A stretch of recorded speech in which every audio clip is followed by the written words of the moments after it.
ام المومنین سیدہ خدیجۃ الکبریٰ رضی اللہ تعالی عنہا کا نکاح حضور پاک علیہ الصلوۃ والسلام کے ساتھ 40 سال کی عمر میں ہوا، جس وقت آقا کریم صلی اللہ تعالی علیہ وسلم کی عمر مبارک تقریباً 25 سال تھی، اور حضور پاک علیہ الصلوۃ والسلام کے عقد میں آنے سے پہلے 2 مرتبہ حضرت سیدہ خدیجۃ الکبریٰ رضی اللہ تعالی عنہا بیوہ ہو چکی تھی، یعنی اس سے پہلے 2 مرتبہ آپ کا نکاح ہوا، اور وہ جن کے ساتھ آپ کا نکاح ہوا تھا ان کا انتقال ہونے کی وجہ سے دونوں مرتبہ آپ بیوہ ہو گئی۔ اور یہ وہی زمانہ تھا کہ جس زمانے میں ایک جنگ فجار کے نام سے وہ وجود میں آئی، اور اس جنگ میں حصہ لینے کے لیے ان کے والد وہ اپنے گھر سے نکلے، لیکن وہ اسی جنگ میں پھر مارے گئے، اور اس طرح سے ام المومنین شوہر کا سایہ اٹھ جانے کے بعد اور والد کے انتقال کے بعد، والد کے دنیا سے گزر جانے کے بعد وہ بالکل تنہا ہو گئیں، اکیلی ہو گئیں، اس لحاظ سے کہ گھر میں جو ذریعہ معاش تھا ان کے والد کا، ان کے شوہر کا اور گھر والوں کا، وہ تجارت تھا، ایک عظیم پیمانے پر اور ایک بہت بڑے پیمانے پر تجارت تھا، بہت بڑا بزنس تھا۔ اب اس بزنس کو چلانے کے لیے اس زمانے میں، اس ماحول میں اور اس معاشرے میں ایک عورت کا آگے آنا یہ بہت بڑا اور عظیم کردار تھا ام المومنین سیدہ خدیجۃ الکبریٰ رضی اللہ تعالی عنہا کا، کہ ام المومنین سیدہ خدیجۃ الکبریٰ رضی اللہ تعالی عنہا نے اپنے اس کاروبار کو، اس تجارت کو، اس بزنس کو کنٹینیو کیا، اور اپنے رشتہ داروں کے ذریعے سے بعض رشتہ داروں کو آگے کر کے اور خود پیچھے رہ کر کے آپ نے اس بزنس کو آگے بڑھایا، اور وہ بزنس آگے بڑھتا رہا، اور تجارت روز بروز ترقی پذیر ہوتی رہی، یہاں تک کہ حضرت سیدہ خدیجۃ الکبریٰ رضی اللہ تعالی عنہا تجارت کے اس مقام پر پہنچیں، اور آپ کا بزنس وہ اتنا گرو ہوا، اتنا ترقی پذیر ہوا کہ ام المومنین کو تاجران عرب، جو عرب کے تجارتی قافلے تھے اور عرب کے تجارت کرنے والے لوگ تھے، ان کو لیڈ کرنے کی پوزیشن ام المومنین کو میسر آئی، اور سیدہ خدیجۃ الکبریٰ رضی اللہ تعالی عنہا جب ان کی قیادت کرنے لگی، جب ان کی سیادت کرنے لگی، تو ان کی قیادت کرنے کی وجہ سے اور ان کی سیادت کرنے کی وجہ سے، انہیں لیڈ کرنے کی وجہ سے ام المومنین سیدہ خدیجۃ الکبریٰ رضی اللہ تعالی عنہا کو ملکہ تجار کے لقب سے جانا جانے لگا، ملکہ تجار کے لقب سے آپ کو یاد کیا جانے لگا۔ اور ام المومنین کا آپ کی جو ظاہری شکل و صورت تھی، جو آپ کا حسن و جمال تھا، اور حسن و جمال میں یکتائے روزگار ہونے کی وجہ سے اور بے مثل و بے مثال ہونے کی وجہ سے آپ کو ملکہ عرب کا جو خطاب تھا اس نام سے، یعنی اس لقب سے بھی آپ کو یاد کیا جاتا تھا حضرت خدیجۃ الکبریٰ کو، ملکہ عرب کے نام سے اور ملکہ تجار۔ تو ام المومنین سیدہ خدیجۃ الکبریٰ رضی اللہ تعالی عنہا اس زمانے میں اندازہ لگائیں کہ گھر کا کوئی جو نگران ہے یا سربراہ ہے، باپ یا بھائی کی صورت میں 2 مرتبہ شادی ہوئی، دونوں شوہر انتقال کر گئے، باپ کا انتقال جنگ میں ہو چکا ہے، لیکن اپنے طور پر بذات خود اور بنفس نفیس حضرت سیدہ خدیجۃ الکبریٰ رضی اللہ تعالی عنہا بغیر کسی مرد کے سامنے آئے، پیچھے رہتے ہوئے، پردے کے پیچھے رہتے ہوئے، کتنے آئیڈیل طریقے سے آپ نے اپنے پورے اتنے بڑے بزنس کو ڈیل کیا۔ اب آپ سوچیں کہ صرف آپ کا بزنس نہیں ہے، بلکہ بڑے بڑے جو اس وقت کے تاجر ہیں ان کو لیڈ کر رہی ہیں اور ان کی قائد ہیں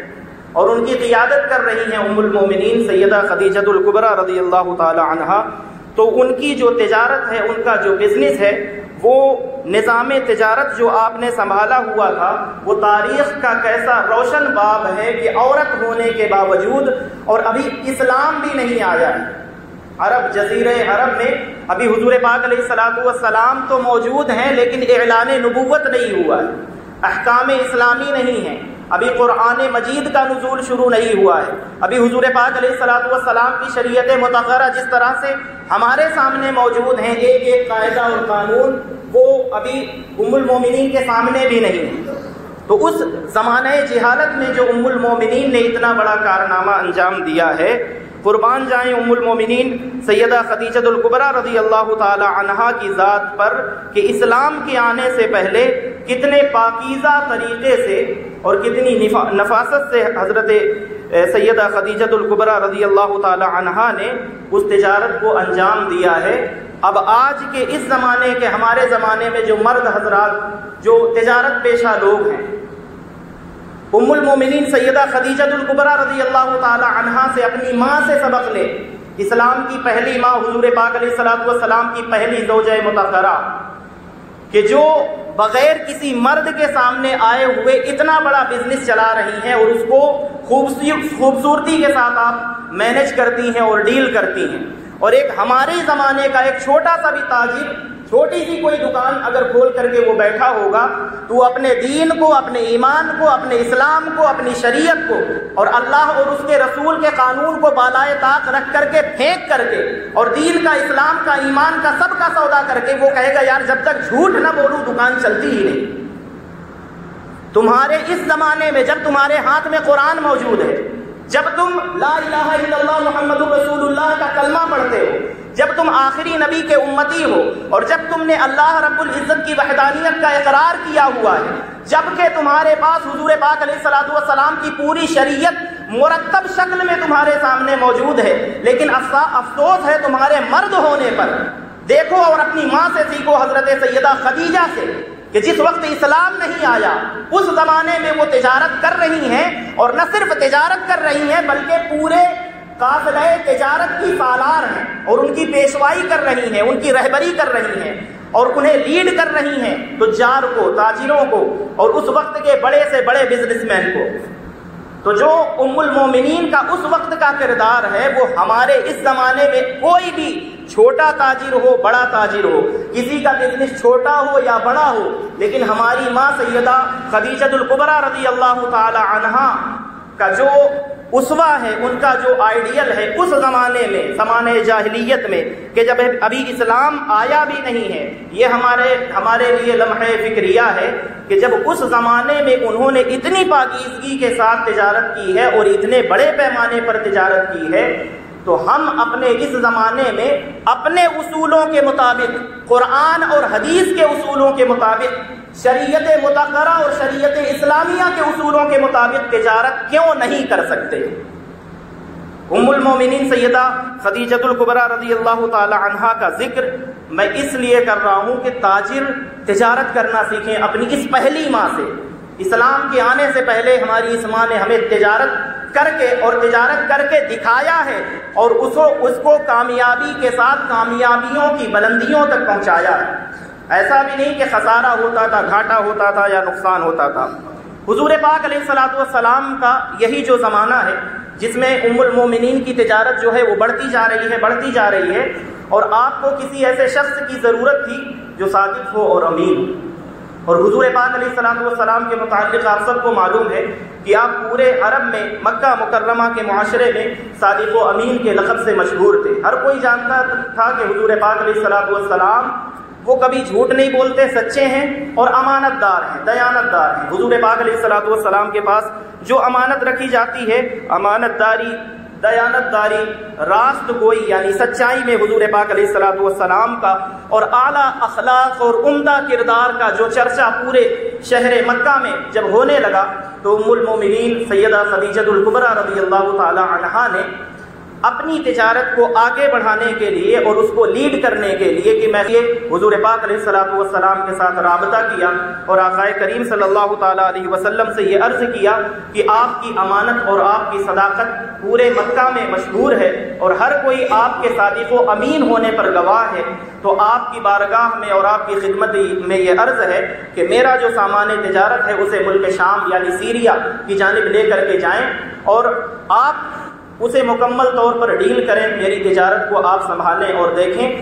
میں اب تک دوسرے لوگوں سے اپنا تجارت کرواتی رہی ہوں اور اپنا سامان مارکیٹس میں بھیج کر کے اسے بیچتی رہی ہوں، تجارت کرتی رہی ہوں، لیکن اب آپ کو میں یہ ذمہ داری سونپنا چاہتی ہوں، اور اگر آپ اس ذمہ داری کو قبول کرتے ہیں تو جو معاوضہ، جو فائدہ، جو نفع میں دوسروں کو دیا کرتی تھی، اب میں اس کا دگنا آپ کی خدمت میں پیش کروں گی۔ تو حضور پاک علیہ الصلوۃ والسلام نے ان کی اس پیشکش کو قبول کر لیا۔ حضور سید عالم صلی اللہ تعالیٰ علیہ وسلم نے جب شام جانے کا ارادہ کیا، پہلی مرتبہ ام المومنین کے سامان تجارت کو اور آپ کے مال تجارت کو لے کر کے، تو آپ کی خدمت کے لیے سیدہ خدیجۃ الکبریٰ رضی اللہ تعالی عنہا نے اپنا ایک غلام، میسرہ نامی ایک غلام آپ کے ساتھ کر دیا کہ یہ آپ کے ساتھ رہے گا، آپ کی خدمت کرے گا،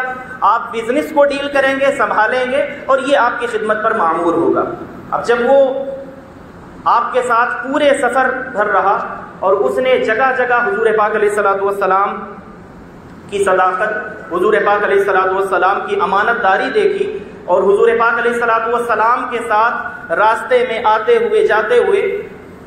بہت سے معجزات کا اس نے ظہور دیکھا۔ یہ جو غلام تھا، میسرہ نامی جو غلام تھا، تو اس نے بعد میں واپس آ کر کے ام المومنین کو آپ کی امانت، آپ کے اعلیٰ اخلاق، عمدہ کردار اور آپ کی صداقت، آپ کی سچائی، آپ کی تمام خوبیوں کا اس نے ذکر کیا، اور حضور پاک علیہ الصلوۃ والسلام کے متعلق جو آپ جیسے دھوپ میں ہوتے تھے تو بادل سایہ کرتا تھا، اس طرح کے جو معجزات راستے میں پیش آئے تھے، تو اس میسرہ نامی غلام نے اپنی سیدہ اور اپنی ملکہ حضرت سیدہ خدیجۃ الکبریٰ رضی اللہ تعالی عنہا کو وہ تمام واقعات بتائے، اور حضور پاک علیہ الصلوۃ والسلام کے اعلیٰ اخلاق اور عمدہ کردار کی جب اس نے خبر دی، تو صادق و امین صلی اللہ تعالی علیہ وسلم کے جس صدق اور امانت کی خبر اب تک ام المومنین نے سنی تھی، جب حضور پاک علیہ الصلوۃ والسلام واپس تشریف لائے تو پچھلے جتنی مرتبہ قافلے گئے تھے، حضور پاک علیہ الصلوۃ والسلام نے اس سے کئی گنا بڑھا کر کے جب نفع کما کر کے حضرت خدیجۃ الکبریٰ رضی اللہ تعالی عنہا کو دیا، تو وعدے کے مطابق انہوں نے دگنا حضور پاک علیہ الصلوۃ والسلام کو اس میں سے نفع نکال کر کے دیا۔ اور جب آپ کے غلام نے حضور پاک علیہ الصلوۃ والسلام کے جو معاملات تھے اسے سنائے، تو حضور پاک علیہ الصلوۃ والسلام کی جو شہرت وہ سن چکی تھی، اب اس کا انہوں نے تجربہ بھی کر لیا، اور حضور پاک علیہ الصلوۃ والسلام کے ساتھ پیش آنے والے معجزات کو جب ملاحظہ کر لیا، تو ام المومنین سیدہ خدیجۃ الکبریٰ رضی اللہ تعالی عنہا، جو حسن و جمال میں، مال میں، دولت میں ہر لحاظ سے یکتائے روزگار تھیں، اور عرب کا بڑا سے بڑا سردار آپ کے ساتھ نکاح کرنا چاہتا تھا، اور آپ کے لیے بہت سے لوگوں نے پیغام نکاح بھیجا تھا، لیکن ام المومنین نے اب کنارہ کشی اختیار کرتے ہوئے سب کے پیغامات کو ریجیکٹ کر دیا۔ لیکن جب حضور پاک علیہ الصلوۃ والسلام کے ان اعلیٰ اخلاق اور عمدہ کردار کو دیکھا، اوصاف جمیلہ کو جب ملاحظہ کیا، اور حضور پاک علیہ الصلوۃ والسلام کے ان فضائل اور خصائل کو دیکھتے ہوئے حضور پاک علیہ الصلوۃ والسلام کی ایک حقیقی محبت سیدہ خدیجۃ الکبریٰ رضی اللہ تعالی عنہا کے دل میں جنم لیتی ہے، اور آپ کی عظمت روز بروز بڑھنے لگتی ہے، اور بالآخر ام المومنین جو بڑے سے بڑے سردار کے رشتے کو بھی آپ نے جو ریجیکٹ کر دیا تھا، حضور پاک علیہ الصلوۃ والسلام کے ساتھ نکاح کرنے پر نہ صرف راضی ہوتی ہیں بلکہ خود سے حضور پاک علیہ الصلوۃ والسلام کے ساتھ نکاح کرنے کے لیے آپ نے پیغام بھی بھیجا، اور حضور پاک علیہ الصلوۃ والسلام نے اپنے چچا کے مشورے سے اور اپنے بڑوں کے مشورے سے اس پیغام نکاح کو ایکسیپٹ بھی کیا، بالآخر شادی ہو گئی۔ اب شادی ہو جانے کے بعد دیکھیں، ہر زمانے میں، ہمارے زمانے میں بھی عام طور پر جب شادیاں ہوتی ہیں تو بہت کچھ دیکھ کر کے، بہت کچھ سن کر کے ہوتی ہیں، برابر کے لوگوں میں شادیاں ہوتی ہیں، اور اگر اب تک اس نکاح کو بھی آپ دیکھیں تو کوئی یہ سمجھ سکتا ہے کہ ام المومنین اتنی بڑی تاجرہ تھی، تجارت کرتی تھی، اور ان کو کوئی ایک شخص چاہیے تھا، کوئی ذمہ دار چاہیے تھا، تو صادق اور امین کی صورت میں حضور پاک علیہ الصلوۃ والسلام انہیں مل گئے، تو ایک بہترین بزنس پارٹنر حضور پاک علیہ الصلوۃ والسلام کی شکل میں جب ان کے ہاتھ حضور پاک علیہ الصلوۃ والسلام آئے، تو انہوں نے یہ سوچا ہوگا کہ اس بزنس پارٹنرشپ کو کیوں نہ ہم لائف پارٹنرشپ میں چینج کر دیں۔ تو ام المومنین سیدہ خدیجۃ الکبریٰ رضی اللہ تعالی عنہا نے جب حضور پاک علیہ الصلوۃ والسلام کے ساتھ نکاح کیا، تو اب اس کے بعد سے ام المومنین کا جو کردار ہے وہ دیکھیں کہ